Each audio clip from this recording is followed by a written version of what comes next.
Good morning mga kanegosyo. So dito tayo ngayon sa tindahan kasi kahapon nga muntikan na tayo mabayaran ng peking pera. So ngayon i-explain ko sa inyo kung paano yung ginagawa ko para mas mabilis nating malaman at ma-determine kung peke ba or totoo. So meron tayo dito lumang 1,000 peso na bill. Tapos itong bago na 1,000 pesos. Ganito itsura niya. Tapos ito naman yung bagong 500 at saka lumang 500 peso bill. So ganito yung ginagawa ko. Sa bangko kasi guys, pinapakita nila doon yung mga peking pera. So dito, malalaman nyo.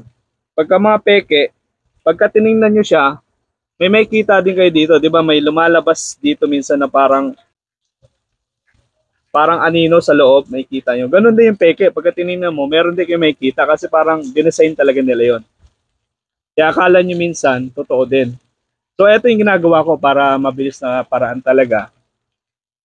Ito yung mahirap nilang dayain sa pera. Hindi nila napepeke ito. Kasi pag pinrint nila, papel lang yun eh. Ito, abaka to. Tapos, dito sa pera, naka-emboss to guys. Etong mga letters na to, dito sa pera, ito, pag kinapa nyo, mafe-feel nyo yan.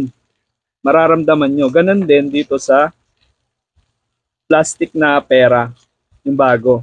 Mafe-feel nyo yan guys, naka-emboss yan. Hindi nila madadaya yan. Kasi pag print lang, hindi mo to mararamdaman sa mga peking pera.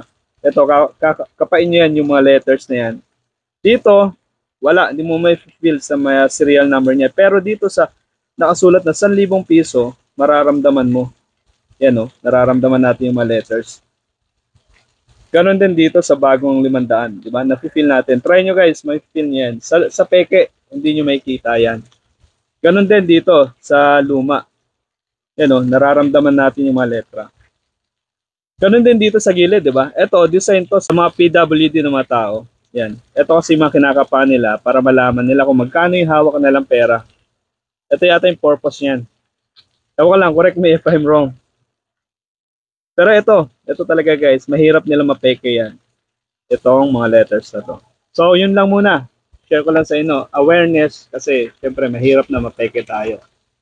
Malaking halaga. Sa mga 150, madali na naman ma-determine nyo kung peke o hindi. Tsaka pagka kinrample nyo siya, pagka peke, maingay.